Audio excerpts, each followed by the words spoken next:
are now listening to AO Gainesville Radio.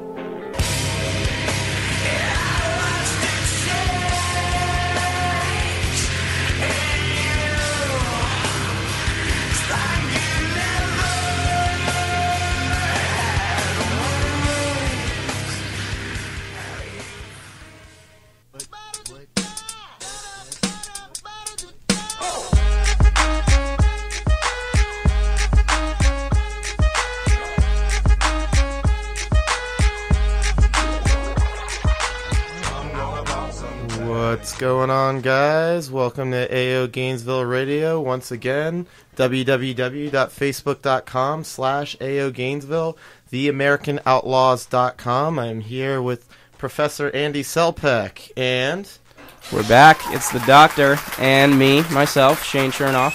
And me, myself, and I, Andrew Diaz, President of AO Gainesville. We're back at it again, here to bring you another episode. Sorry for the wait, guys. I know we just finished up with a couple of qualifiers here, and we're going to go ahead and open up with that. USA-Mexico, USA-Costa Rica, that was the last round of qualifiers. Obviously, both of them really grueling games, crazy conditions. Both kind of like on opposite ends of the spectrum, though. Why don't I get your take on it first, Shane? Well, just to start out with the Costa Rica match, I kind of feel like for me that was stuff of legend. I mean, it's going to be a game that I'm going to look back and I'm going to tell my kids about. That, you know, I came home and, I started watching it, and just the pouring snow, and then the possibility that the match was going to get canceled. They were going to postpone it in the middle. Just really impressed by the ability of our guys to break through, score a goal early, and just stay mentally strong through all the distractions, just between the snow and everything. I know Costa Rica was a little bit bent out of shape, but just very impressed to be able to get that 3 points with our backs against the wall. And secondly, against Mexico, obviously it's definitely tough to get 3 points. Obviously, we've never done it in a World Cup qualifier, but just very impressed with our guys to bottle up Chicharito, at least limit his scoring chances. And we did a good job defending and a pretty decent job attacking and mixing it up. Selpeck?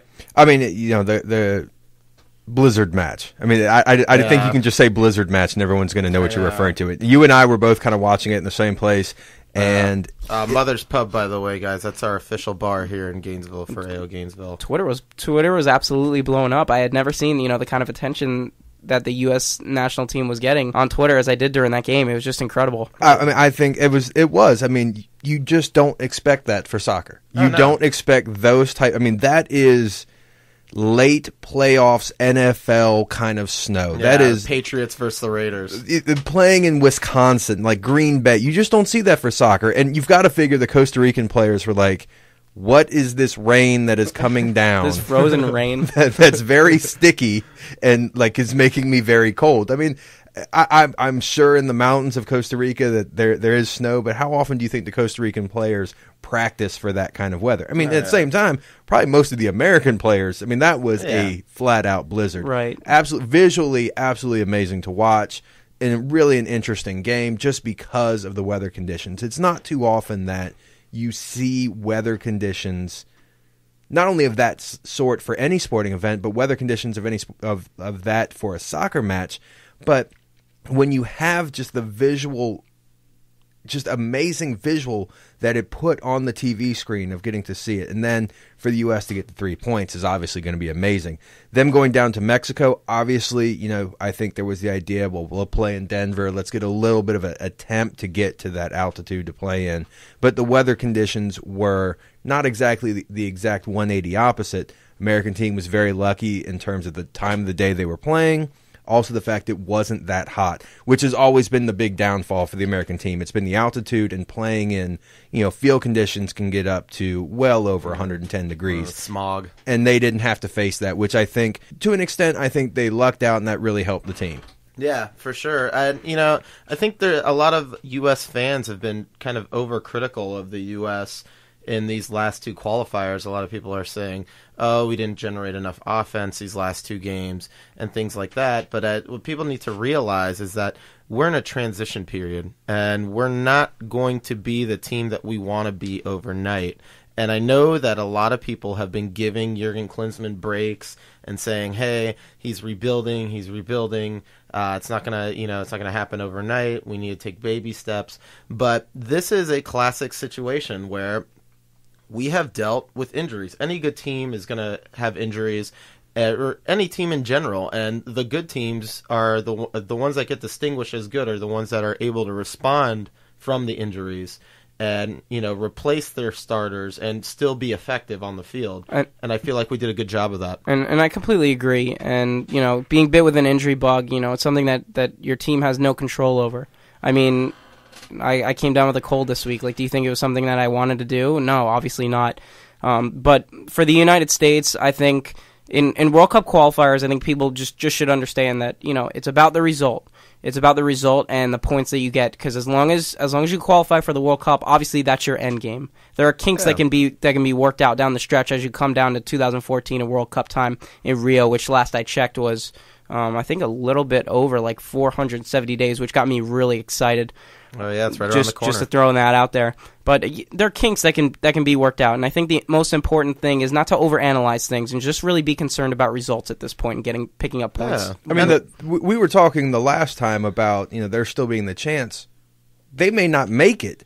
Oh yeah, to Brazil. I think that's really the part that we should be focusing on right now. There has been a dramatic shift in where the U.S. fortune is in terms of making it to Brazil. A couple weeks ago, we were talking, we may not see them play. Now it's a little bit more relaxed. It's like, okay, I feel a little bit more confident about them making it down there. So the fact that, yes, we got to win, we got to draw, great. You know what that means? We went to Mexico, pulled off something that hadn't been done since, 97?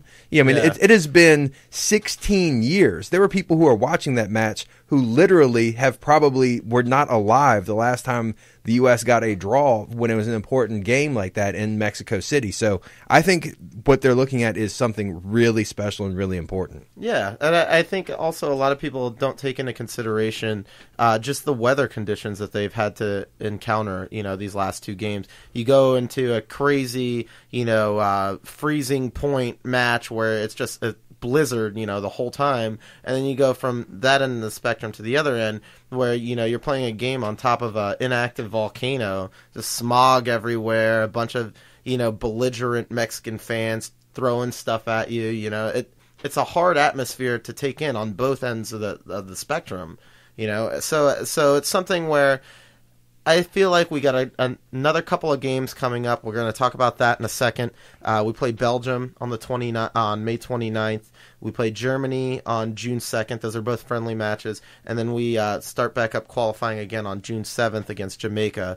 And I think those games will be a little bit better of a measuring stick as far as where we are as a team once we get there than these two games. These two games were just kind of like, hey, let's get in, let's get out, let's do what we got to do, and hopefully we can get some points out of this. So, moving on, we're going to talk a little bit about speaking about the roster and being able to respond to adversity. We might be getting a certain looks at cue card Landon Donovan back to the U.S. team shortly. He recently just came back from his little hiatus, his little sabbatical he had over in the Middle East / Asia. And now he's playing with the Galaxy again, and he seems to be doing well. And I think more important than anything, his spirits are high. And he's definitely one of those emotional players where, if he doesn't feel good, he's not going to play good. I completely agree. Landon has always been one of those guys where, when he's up, and when he's down, he's down. And when he returns, obviously he already has, he's going to return to a different feel. Jurgen Klinsmann has already said that he's going to move on with or without Landon Donovan. And I think at this point it has come time to pass the torch to Clint Dempsey. It's no longer Landon Donovan's USA squad. Obviously, he may be the most recognizable name, but I think in terms of pure leadership, Clint Dempsey was named the captain for the Costa Rica match, and which, by the way, I thought should have been Bradley, but maybe next cycle we'll see Bradley as the captain. But go on. But no, I'm just saying I think it's time to pass the torch to Clint Dempsey as he becomes the face of the United States. I mean, Shane, I think you hit it right there. I mean, this could have been, essentially Donovan's last hurrah, but he took his ball and went home. And Dempsey stepped up And at this point, it's Dempsey's team. I mean, I think the last two matches, to an extent, Klinsman's job was on the line in these two past matches. It was, if the team doesn't perform, you got Costa Rica at home. If you get blown out by Mexico, guess what? This experiment just didn't work. Yeah. And this was an experiment that he had to do without Donovan, because Donovan, decided not to be a part of it. And Dempsey was the one who stepped up. It's now Dempsey's team. And I think actually bringing in Donovan at this point is going to hurt the team. I think that they have now gotten to the point where they know who the leadership in the locker room is. They know who the leader on the field is. They know where the points are going to come from. And, Donovan, I'm not taking away from Donovan as a player, but there is an aspect of soccer that it's going to be team chemistry. And if you've got a guy, it's almost... I hate to keep on using references from other sports, but we've got a Brett Favre situation here. Yeah, we've got somebody. Is he going to come back? Is he not going to come back? Will he come play with us? Does he love us anymore? Oh, yeah. Brett Favre. He obviously had some great games after leaving the Packers, but it's at this point. Thank you for your service to the team. We appreciate what you've done, but we're going to move on because it turns out we're a pretty good team and we play really well in terms of getting that draw against Mexico, in terms of getting that win in a blizzard in Denver. We're a good team without you. And you trying to step in and us having to rearrange the whole lineup again and who are we going to drop down, how are we going to play? At this point, I say, you know what? Let's just move forward. Thank you, Mr. Donovan. You've done a great job for the U.S. for a few years now, but you've kind of shot yourself in the foot on this one. Well, I actually respectfully disagree because I think was going to say the same thing, but go on. I think with what you get with Landon Donovan, I think it helps more with him being back than it would hurt the team chemistry, if at all. Just because there are so many teammates that have played with him before, and this is going to be his I believe his fourth World Cup, and he's obviously played in 2002 when we had that great result. Got all the way to the was the round of 8. Yeah, the quarterfinals. Yeah. Yep, the round of 8, and obviously the huge goal against Algeria, which I would consider one of the top 5 moments in my entire life. I can't ever recall honestly being more happy than I was when he scored that. But anytime a player plays in 4 World Cups for your country, he basically cements his legacy as one of the best to ever play for that country. And I think it's good being able to get him back because you get a lot of new energy, and obviously you have his talent, which is hard to come by for an American player. Yeah, I think so too. And I think at the end of the day, just not to go against what Selpek says, but I think I'm going to play devil's advocate here. We have a Landon Donovan who's healthy now. He's physically healthy. He's mentally healthy. And he always has seemed to play better that way. Go on. Well, right now we're looking at he's come back and participated in, 2 matches for the Galaxy? Yeah. So it's not like he's come back for a few weeks now. It's not like he's decided, yes, I'm 100% back. I'm ready to do this. Let's go. It's been 2 matches. Yeah. And, once again, I'm not in any way taking away from his skills. I completely agree with you that he could still probably be the best player on the field for the American team. But it's still it's still that idea of where have you been? Why have you not wanted to be part of this? We have guys who want to be part of this. They've put in their time. They've put in their effort. And at the same time, who are you going to drop down? Who are you going to pull out of those past 2 matches and go, all right, Donovan's clearly going to step up for you. How is that going to influence where Dempsey is going to be on the pitch? There's a lot of questions by putting Donovan in there, where the focus of the attack comes from.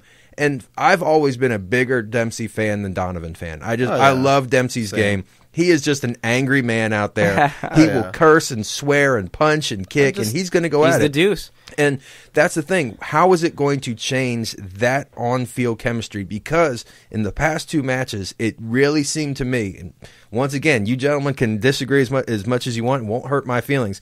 But it seems like in those past 2 matches, there was a swagger on that pitch, especially in the Mexico match. There was, you know what? We get it. We're here. We got these fans that hate us. You all hate us, but we're not backing down. And Donovan's never been, in my mind, he's never had that sort of I'm not backing down to you, at least not to the same extent Dempsey has. No. And if we're going to be going up against teams that maybe not in qualifiers, but we're going to be going down to the World Cup, we're going to be playing against teams that they know that they can beat us. And you know what? Dempsey goes out on that pitch and goes, you know what? maybe at the end of the match, you're going to have more goals than we do, but I'm going to punish you for this 90 minutes that we're on the pitch. And I think that, to me, is American. That is like, you know what?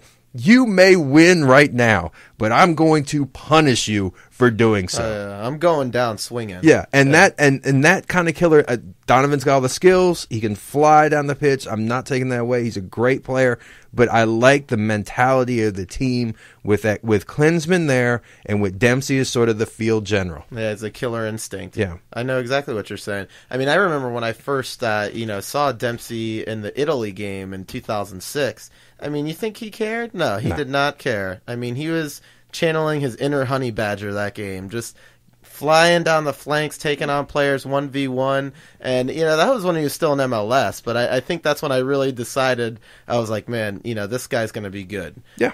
And Landon, I'll tell you what it is. I'm going to end it on this. Landon is one of those players. That's another thing. I don't think that, because I think he's going to come back. I think he is going to come back. I think he is going to be in the team. They're going to have to take somebody out. There's always somebody who might be able to drop down. I don't know. I think he's a way better option than Graham Zusi currently. Nothing against Graham Zusi, who's from Florida. I do think Zusi had, two pretty good matches. Yeah, he had decent matches, but I'm just saying I still think Donovan can contribute more at this moment than Graham Zusi can. And when you have a talent like Landon Donovan's, it's hard not to find a way for him to contribute on the pitch. You're gonna have to give him that playing time, and if even if you don't, he's going to earn it, just staked on reputation alone. And I just wanted to go back to the Dempsey versus Donovan thing. That's sort of like two different approaches that sometimes still get it done. I mean, obviously, just refer to Lionel Messi. Lionel Messi is that kind of player who's very soft-spoken, but he's very popular and he gets it done. He's got that quiet approach. I know, obviously, he wouldn't be obviously as loud and as boisterous as, say, a Joey Barton. But I mean, if you look at Joey Barton, I mean that kind of swagger, that kind of or Gattuso. Yeah, Gennaro Gattuso. But he's not gonna be able to translate boisterousness into success all the time. I think But at the same time, look at Argentina. It's not like Messi has translated his success playing for the Argentine national team into World Cup success. When he has his success playing over in Spain, he has some of the greatest players in the world on that team with him, because it's not like when you play against Messi when he's playing in Spain, you can't focus on Messi. You do. Yeah. You're going to have somebody else. You're going to have somebody else who's going to be right there and put the goal in. With the U.S., we have a limited number of people who are going to put the goal in, and I think it's just what will happen. I'm sure Donovan's going to be welcomed back into the locker room, open arms. They're going to go, hey, you're great, one of the greatest American players of all times. Yeah, I'm sure that they'll love having him back. Yeah. My only thought is I like the sort of fierceness. I like the energy. I like the we're not going to take any prisoners. We're not going to back down leadership of Dempsey. Oh, yeah. Just fun fact. Going back to that 2006 World Cup, Clint Dempsey was actually the only player to score a goal for the U.S. in that World Cup. Keep in mind that goal against Italy was an own goal. Oh, yeah. I think, like I said, at the end of the day, fun fact. I'm good for him. Who scored the own goal? Donovan? Donovan scored off a corner kick, right? I believe so. Kick against Italy. Yeah, no, I remember. Like I said, I'm just going to wrap up this conversation by saying I think the thing is about Donovan that is going to bring him back and that he's going to be good is that the pressure is not on him anymore to lead this team. And the pressure is not on him, and he's one of those players that has always felt the pressure to some extent. Now he's a little bit older, he's a little bit wiser, he's still got some pace in his legs. He will be able to contribute to this team, I think. And I also think that seeing that the pressure is not on him anymore to lead this team and to generate offense, he might actually play better. And we do need depth on the wings. Through each cycle, last cycle, we didn't have depth at the forward position. Now we have depth at the forward position. Now we don't really have depth at the wings. Breck Shea is still nursing an injury. We had to call up Beasley for the left back position because Castillo is out and Fabian Johnson was out. And for what it's worth, I thought Beasley did a very, very, very good job against Mexico. I thought he did a very good job as well. He got burned a few times, but he kept his head up and he played well. and he had a really good second half. But either way, regardless, we digress. I think Donovan will come back. I think he will be beneficial to our team. Maybe not as, a cornerstone like he used to be, but it's just like Selpek said, maybe that's a good thing, because Clint Dempsey and having that killer instinct mentality and having that I really don't care, we're going to come at you and cause you fits mentality, I think has benefited our team. So, next topic, we're coming into a next round of games here. We have the game against Jamaica on June 7th, but before that game, we also have two friendlies. We play Belgium in Ohio and Columbus on May 29th, and then we also have the Centennial game versus Germany, which is celebrating 100 years of U.S. soccer. That game will be on June 2nd at 2:30 at RFK Stadium in D.C. What do you think about the new kits? Oh, I'm so impressed by them, and I think they honestly should carry them to the World Cup in 2014. Well, obviously provided that they make it. But these are such great uniforms, and I think you've really got to impress me with the uniforms to get me to go out there and invest my money in them. And it was such a great homage to the team from 100 years ago, and I was just really happy to see them and the way that they came out. And hats off to Nike; they did an excellent job. Oh yeah, and I think I don't know. I think we're going to see one more kit before the World Cup, but I believe so too. I really don't think that they should do much to change this kit. Maybe they release like a different version of this kit. I like the badge. I would keep the badge. The U.S. soccer badge is kind of it's a little tacky. You know what I'm saying? You got the soccer ball and like the trail, the vapor trail behind the it. Vapor trail, because it's just traveling so fast. So it would be nice to carry that. It would be nice to carry that classic Centennial badge into the World Cup, but we'll see what happens. And I am a huge fan of the patch. I think they should bring back that sash that they had from about 2010 to 2012. Because I was a really big fan of the sash. The sash is something that I definitely was a big fan of, simply because of the fact that I had a T-shirt that basically had that on there from some friends of mine who were running a soccer blog, and I went all around London and took pictures with me wearing the T-shirt that had basically the sash on it, and went to the Chelsea Stadium, got pictures, and went to the West Ham Stadium and got pictures, and walked into a couple pubs in London. I was like, what do you got? It's a fun trip. Because it was always like, you know what? Here's great, an American coming in and giving us a hard time about soccer. I was like, yes, I am. This jerk. Instantly recognizable. It's football. It's football. Let me tell you about your soccer team here, folks. Yeah, let me get down there and tell you guys about your soccer team over here. Soccer ball. All right. But I will say the one issue I do have, and it was something we talked about before. RFK is just not a good place for to play soccer, and I think DC United has been proving that, since day one. Yeah, it's just not a good venue for soccer. Well, stadium progressions have been happening for DC, so they are saying that things are moving forward as far as them getting their own soccer-specific stadium. So we'll see where that goes. But like I said, the game will be on June 2nd at 2:30. What are you guys hoping to get from these two friendly games?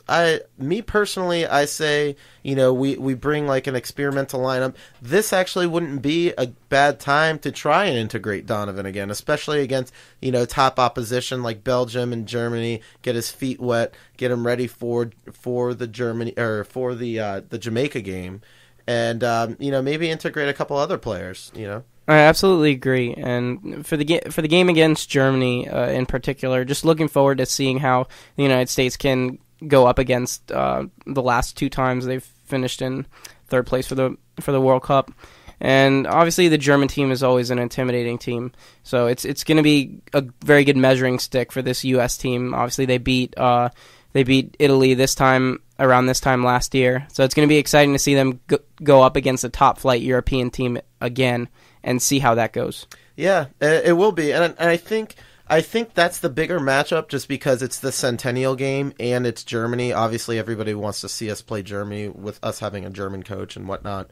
But I think the more intriguing matchup is the Belgium game, just because Belgium beat us in Belgium in Brussels? I think it was Brussels.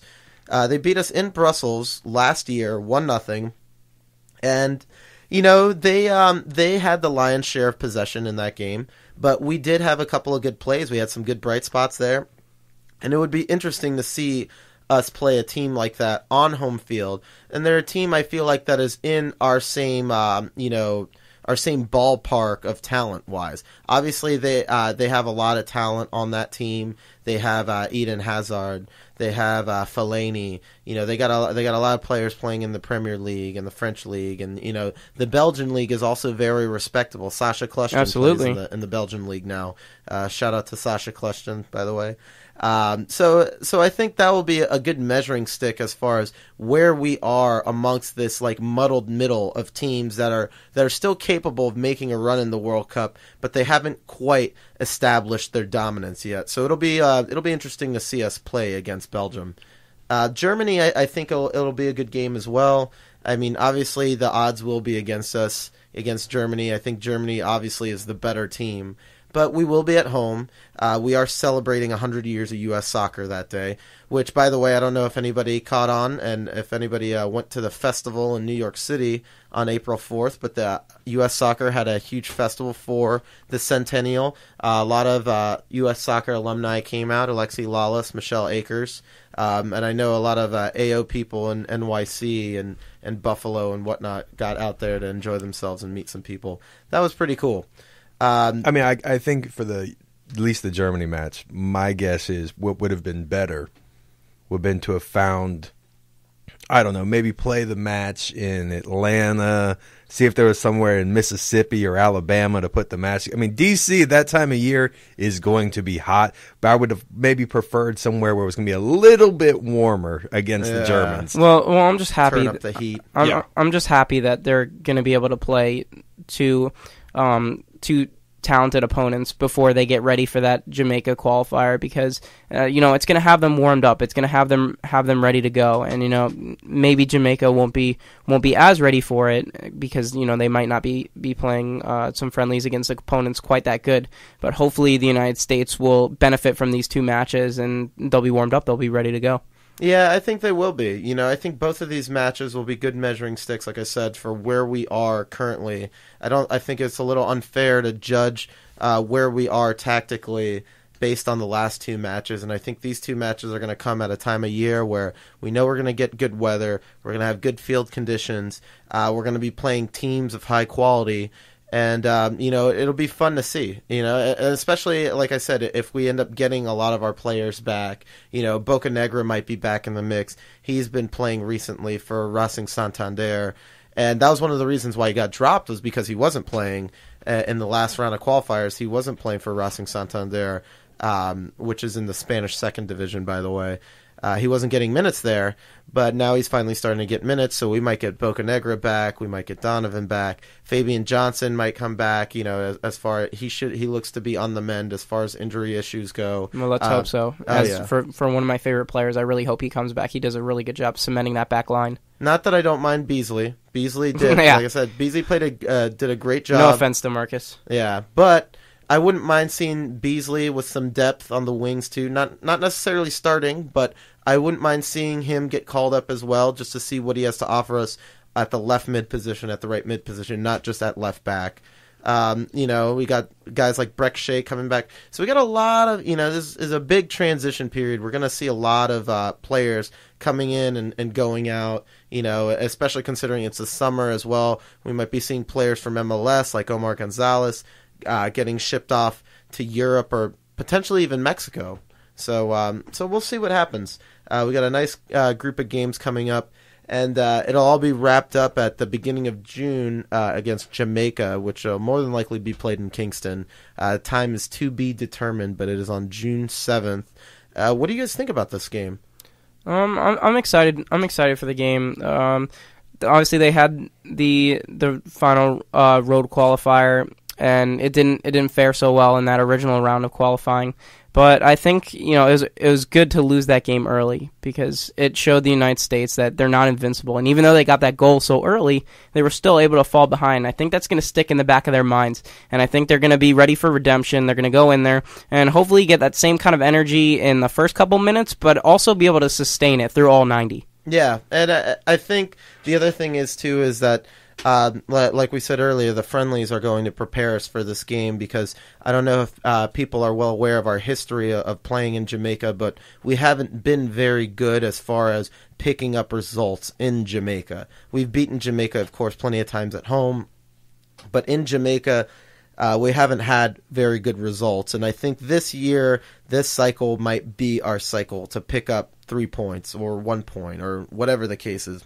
Would be nice. Pick up what we need, at least. And I don't think we're going to face the grueling conditions that we did in Mexico. Obviously, they're going to have home field advantage just because of how big home field advantage is in soccer. But I think that this is our game. This might be our breakout game. I wouldn't say it's make or break just because we got plenty of home games left. If we don't win this game, it's not going to be the end of the world. But if we do, it'll really kind of show, Jamaica and CONCACAF that, hey, we're not playing around. I do think they need to make a statement in the match. Oh, because, yeah. I'm remembering watching the last time the two teams met, I did feel during certain parts of the match that I had more energy simply yelling at the TV screen of how bad the American team was doing than the way some of the Americans were playing out on the pitch, going, you can't do that. Like I just remember thinking how frustrating it was watching that match in certain points and realizing I'm expending more energy right now literally yelling at a TV screen than you appear to be using out on the pitch right now. So there does need to be, at least to a degree. It doesn't have to be a 5-0, doesn't have to be a 3-0, but I do think going in with a victory saying, look, on foreign soil, we can get this done. Because I mean, let's be honest, it's Jamaica. It's not talking about going into Mexico City. It's not talking about going into a top flight team's, home stadium. Yeah. It's Jamaica. And you're going to have matches like that where you kind of come out a little sluggish. The most important thing for the United States is not to get caught up in all the hoopla of everything else. Control what you control. Go in there, get the result, and I know it's super cliche, but take it one game at a time. You can only control the 90 minutes against your opponent. Everything else is out of your control, and just go out there, have fun, and just play soccer. Yeah, at the end of the day, it's just like Shane said. We have to go out there and not be intimidated. Just like Selpek said, this isn't exactly the Camp Nou here. It's Kingston, and I realize that there's going to be home field advantage, but we have to be able to seize the moment, I guess you could say. And I think this is the perfect opportunity to show the shift in power as far as CONCACAF qualifying and whatnot, just because we started off slow. And, this is, like you guys said, this is the game where we're going to say, hey, you're not going to take us down. We're not, going quietly into the night. We are going to qualify for the World Cup, and whether you like it or not. Well, I do think it's because it is a bit of a statement. Making it into the World Cup, you're not going to be playing Jamaica.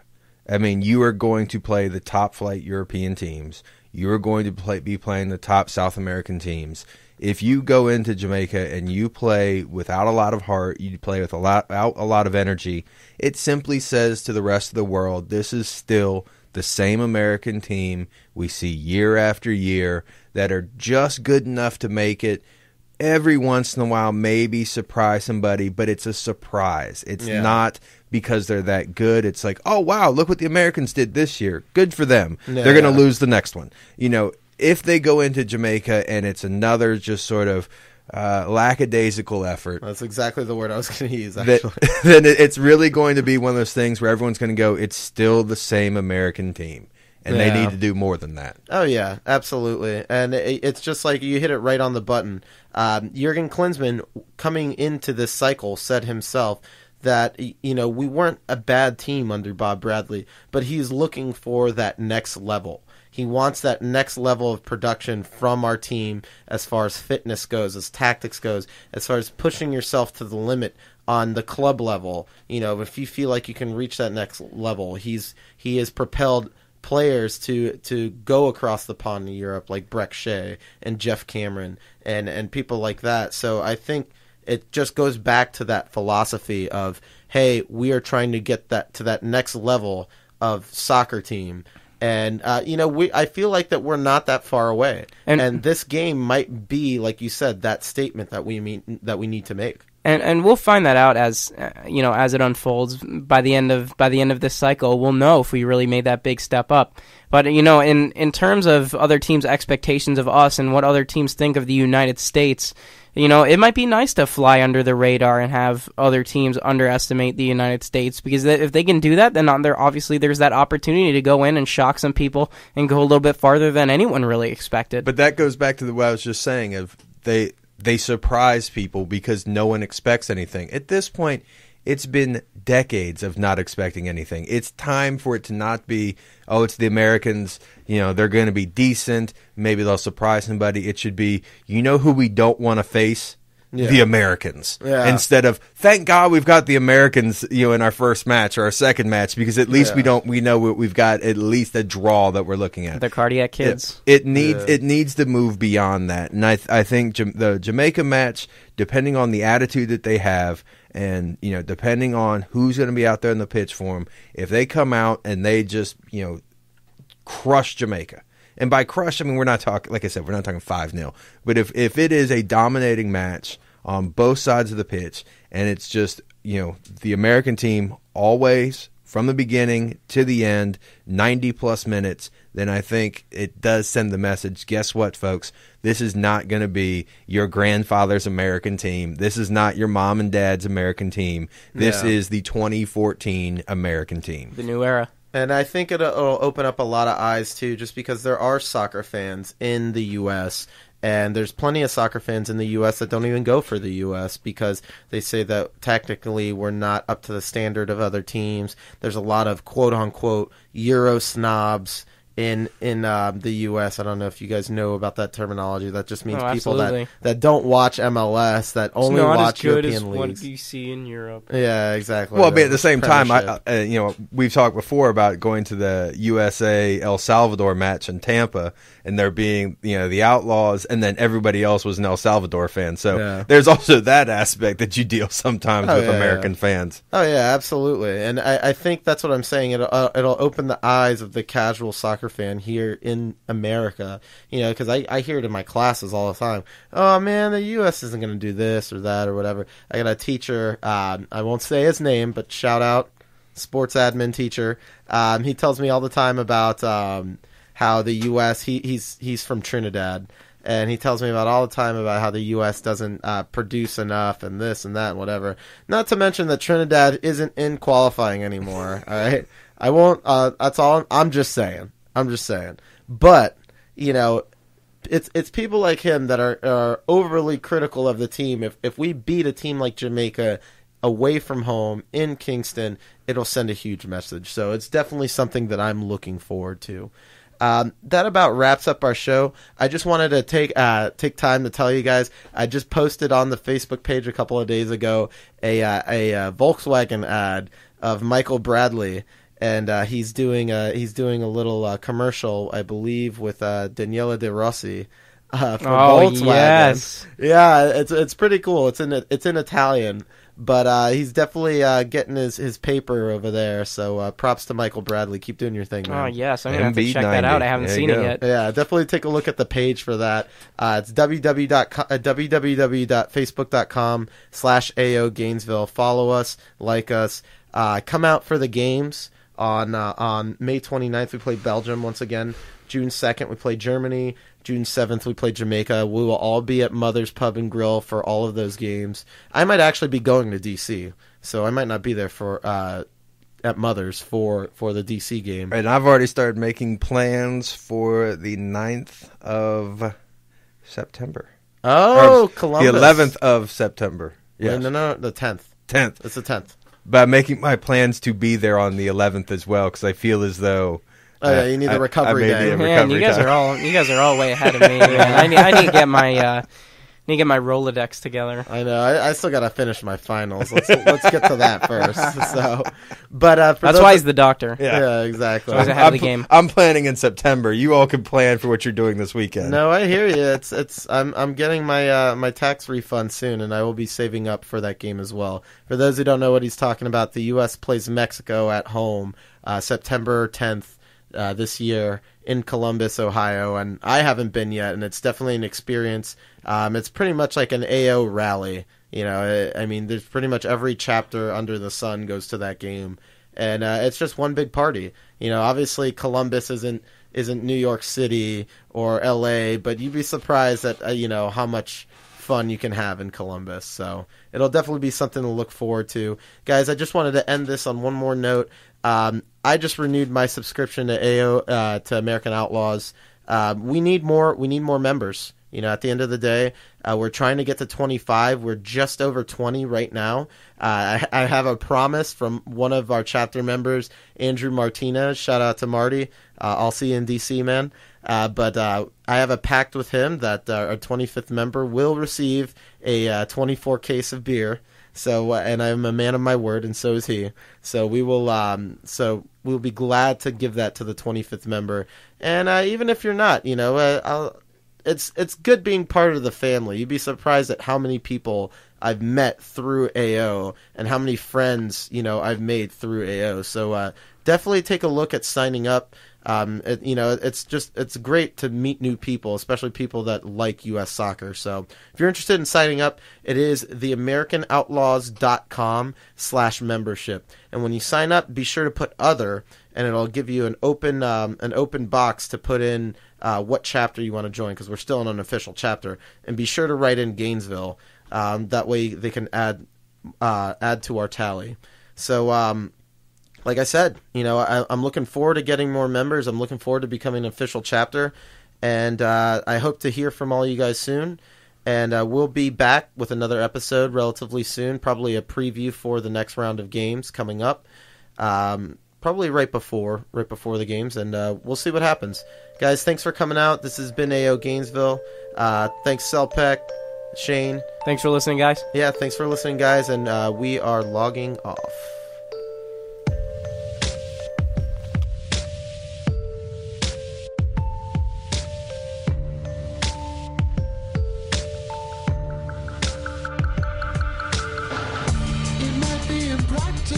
To seek out a new romance, we won't know the actual if we never take the